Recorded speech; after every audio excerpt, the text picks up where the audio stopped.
Hello दोस्तों, कैसे आप लोग सब। होपफुली आप लोग सब ठीक होंगे, खैरियत से होंगे, फिट एंड फाइन होंगे। तो welcome to one more episode of inside view with Sameer. आप मेरे पीछे कोई मैच देख रहे होंगे कि ये क्या चल रहा है। ये यूएई और वेस्ट इंडीज़ का एक मैच चल रहा है, वनडे इंटरनेशनल इन शारजा। उनकी सीरीज़ चल रही है जिसमें वेस्ट इंडीज़ ने पहला वनडे जीत लिया था और दूसरा भी जीतेंगे। वो 307 मारी है वेस्ट इंडीज़ ने और यूएई ऑलरेडी 175 पे 6 है इन 42 ओवर्स। वनडे इंटरनेशनल है, 8 ओवर में इन्हें ऑलमोस्ट 150 रन चाहिए, वो नहीं होने वाला है। तो एक आई थिंक प्रैक्टिस मैच है। वेस्ट इंडीज़ क्वालिफाइंग राउंड्स खेलने वाली है और उसके लिए शायद वो ये टीमों के साथ खेल रहे हैं अब। और एक और छोटी सी सीरीज़ चल रही है अफगानिस्तान श्रीलंका की, वो भी 1-1 पे है। उसका उसका आखिरी वनडे इंटरनेशनल कल होगा। लेकिन हम बात करेंगे आज सबसे बड़ी मैच जो कल से शुरू होने वाला है, इंडिया ऑस्ट्रेलिया का वर्ल्ड टेस्ट चैम्पियनशिप का फाइनल 2023 का। ये 2 साल का साइकिल था, 2021 से लेकर 2023 का। उसका फाइनल कल है between India and Australia. Discussion शुरू करने से पहले उसके बारे में प्लीज़ मैं आपको रिक्वेस्ट करूँगा, प्लीज़ लाइक करें, सब्सक्राइब करें और मेरे चैनल को शेयर करें। बेल आइकन दबा के उस पर आप ऑल पे क्लिक कर दीजिए तो आपको नोटिफिकेशन के साथ सब्सक्रिप्शन भी पूरा हो जाएगा। और आ जाते हैं वर्ल्ड टेस्ट चैम्पियनशिप पे। तो स्टेज सेट, ओवल पे ये मैच होगा और ओवल फैंटास्टिक ग्राउंड है। इंडिया के लिए इतना खास रहा नहीं है, दो इंडिया ने 1971 में, अगर मैं हिस्ट्री में जाऊँ तो पहली बार इंग्लैंड को इसी ग्राउंड पे हरा के सीरीज़ जीती थी।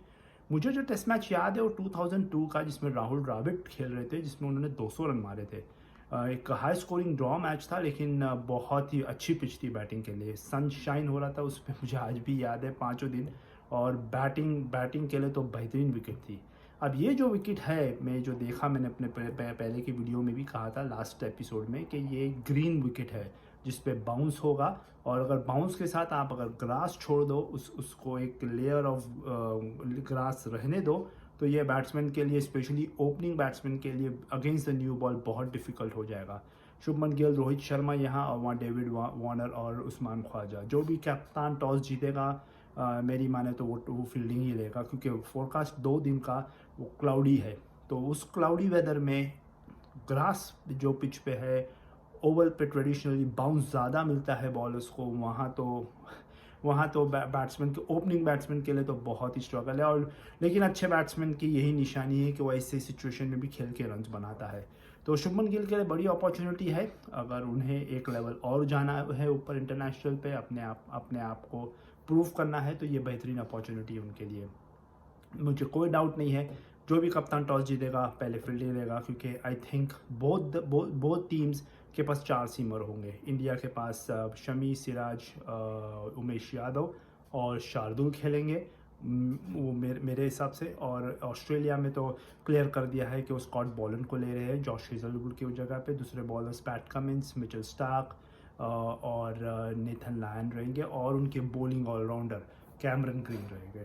तो जो भी टॉस जीतेगा पहला बैटिंग जिसे भी करना पड़ी, उसे बड़ी बड़ी सावधानी से खेलना पड़ेगा इस विकेट पे, क्योंकि ओवल का विकेट ऐसा रहता है कि तीसरे दिन से बैटिंग को भी मदद करना शुरू करता है।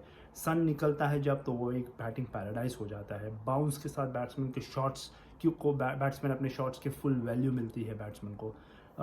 तो टॉस पे बहुत निर्भर करेगा और देखते हैं क्या क्या होगा। कुछ ही घंटे बाकी है वर्ल्ड टेस्ट चैम्पियनशिप को शुरू होने में। प्लेयर्स की प्रैक्टिस दोनों साइड से बहुत अच्छी चल रही है। मैंने कल पहले के भी वीडियो में कहा था कि ये अपॉर्चुनिटी बार बार प्लेयर्स को मिलती नहीं है आईसीसी टूर्नामेंट जीतने की, और आई रियली होप कि 10 साल के बाद इंडिया ये आईसीसी मेंस जो है टेस्ट चैम्पियनशिप की, वो जीते और चैम्पियन बने। तो देखते हैं इसमें क्या होता है। और अभी मिचेल स्टार्क का मैंने एक इंटरव्यू देखा था, और अमेजिंग प्लेयर है ये, बेहतरीन एथलीट है, बेहतरीन बॉलर है, और इंडिया के लिए सबसे बड़ा ख़तरा है। क्योंकि अगर आप देखें, इंडिया जब भी स्ट्रगल किया है वो लेफ़्ट आर्म सीमर के अगेंस्ट क्लाउडी कंडीशंस में, जब बॉल मूव होता है, उनके इंडिया के टॉप ऑर्डर बहुत ही मुश्किल में आ जाता है। आप देख लीजिए 2017 का जो चैंपियंस ट्रॉफी फाइनल हुआ था, मोहम्मद आमिर के अगेंस्ट ओवल पे ही था। इंडिया का टॉप ऑर्डर 3-4 जल्दी आउट हो गए थे, इंडिया वो मैच हार गया था। दो वो बैटिंग कंडीशंस अच्छे थे, लेकिन मोहम्मद आमिर ने जैसे ही स्विंग कराया बॉल, इंडिया के पास उसका रिप्लाई नहीं था। 2019 में अगेन इंडिया सेमीफाइनल हारा और इस बार ट्रेंट बोल्ट थे लेफ्ट आर्म सीमर और इंडिया 240 को चेस कर रहा था और सेमीफाइनल जीतने के लिए।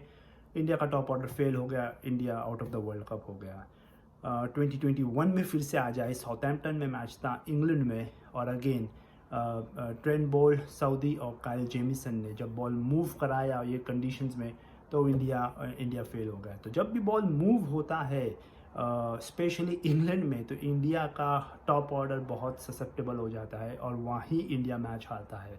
और इधर ये मैच में इसके लिए मुझे ख़तरा बना हुआ है, मुझे इस बात का डर है कि मिचेल स्टार्क जो इतने 3 महीने से उन्होंने क्रिकेट नहीं खेला है, रेस्ट किया है, लास्ट 1.5 महीने से वो इंग्लैंड में प्रैक्टिस करे जा रहे हैं, इंडिया के लिए बहुत बड़ा ख़तरा है।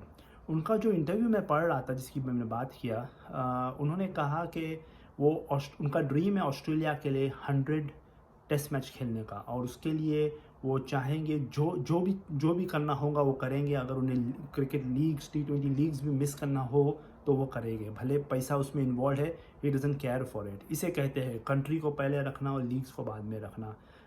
कमाल प्लेयर है इतना। इन्होंने IPL खेला है पहले, लेकिन मैंने 4-5 साल से उन्हें IPL में नहीं देखा है। वो अपने आप को प्रिजर्व कर रहे हैं फॉर ऑस्ट्रेलिया और वो 100 टेस्ट मैच खेल के ही रह गए। इस टेस्ट मैच में मेरे हिसाब से ये इंडिया के लिए सबसे बड़ा खतरा है। तो अभी वर्ल्ड टेस्ट चैंपियनशिप देखते हैं, कुछ घंटों में शुरू हो जाएगा तो क्या होता है। और अभी एशिया कप के मद्देनज़र जो अपडेट आई है बस इसीलिए रहा हूँ क्योंकि ये एक जोक बन गया है।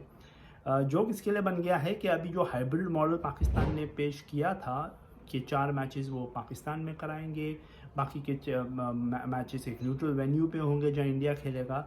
इंडिया ने तो इसे रिजेक्ट कर दिया था और आज श्रीलंका, बांग्लादेश, अफगानिस्तान तीनों बोर्ड ने भी इसे रिजेक्ट कर दिया। कोई भी इसके सपोर्ट में नहीं है।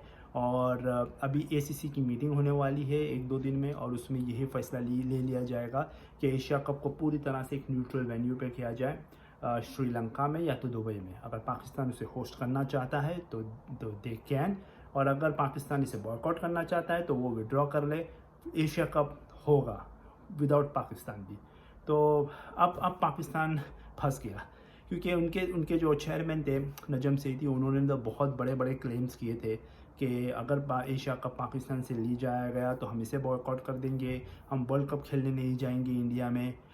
लेकिन मैं ये देख रहा हूँ आफ्टर दोज इंटरव्यूज़, जब से ये हाइब्रिड मॉडल इंडिया ने पहले बॉयकॉट किया और फिर अभी तो दूसरे बोर्ड्स ने भी बॉयकॉट कर दिया, वहाँ से कुछ कमेंट ही नहीं आ रहा है।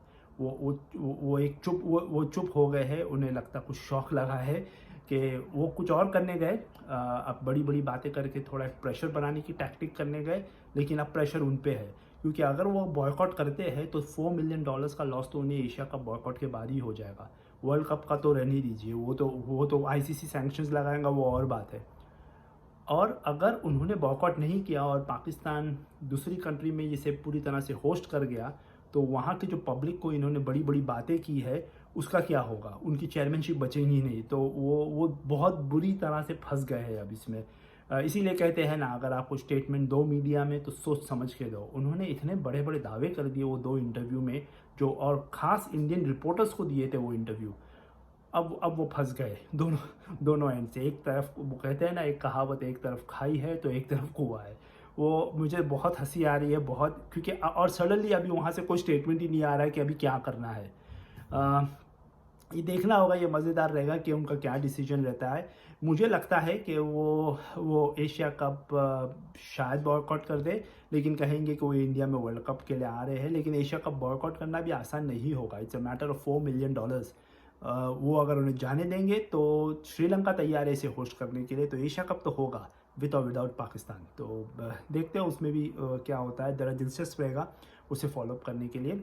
वर्ल्ड टेस्ट चैंपियनशिप पे आ जाए तो मेरा ओपिनियन है कि ऑस्ट्रेलिया फेवरेट्स है इसके लिए, क्योंकि ऑस्ट्रेलियंस रेस्ट करके आ रहे हैं और रेस्ट करने के बाद उन्होंने इंग्लैंड में अच्छी प्रैक्टिस की है। स्टीव स्मिथ, मानुष लबुशेन तो काउंटी क्रिकेट भी खेल रहे थे। ज़्यादा रन्स दोनों ने नहीं मारे हैं उधर, लेकिन फिर भी वो अपना वेदर कंडीशन से तो वो एक्यूमेटलाइज हो गए हैं उधर। और दोनों बड़े प्लेयर हैं। स्टीव स्मिथ का तो इनफैक्ट मोर देन 100 रन्स का एवरेज है ओवल में। तो ऑस्ट्रेलिया तैयार है। अब इंडिया के लिए मुझे ये लगता है कि वो आईपीएल खेल के आ रहे हैं, टी20 खेल के आ रहे हैं, एक फटीग है और एक टी20 खेलने का जो तरीका है टेस्ट मैच से बहुत ही अलग है। टेस्ट मैच में आपको पेशेंस चाहिए, और अगर टी20 के शॉट्स अगर आप टेस्ट मैच में खेलने गए जहां कंडीशंस हेल्प कर रहे हैं, जैसे ओवल में होने वाले हैं, तो वो आपके लिए डिज़ास्टर हो सकता है। तो मैं कहूँगा ऑस्ट्रेलिया फेवरेट है। आपको क्या लगता है ये टेस्ट मैच कौन जीतेगा, इंडिया या ऑस्ट्रेलिया? वो प्लीज़ कमेंट में मेंशन करें, और अगर आप कमेंट में मेंशन करेंगे तो ज़रूर मैं उसे देखूँगा और फिर अपने अपने एपिसोड में डिस्कस करूँगा। रीज़न भी मेंशन कीजिए आपको क्यों लगता है कि कौन सी टीम जीतेगी। तो आज के लिए इतना ही दोस्तों। मैं फिर कल मिलूँगा फर्स्ट डे प्ले के बाद, और होपफुली इंडिया ये मैं चाहता हूँ इंडिया जीते, एक आईसीसी टूर्नामेंट की ट्रॉफी घर ले जाए। बट ऑस्ट्रेलिया को कम ना समझना दोस्तों, वो तैयार है और वो बहुत हार्ड आएंगे। तो देखते हैं क्या होता है। अभी के लिए आप मुझे इजाज़त दें, आप लोग अपना ध्यान रखें। मैं आपसे फिर कल मिलता हूँ फर्स्ट डे प्ले के बाद। तब तक के लिए गुड बाय।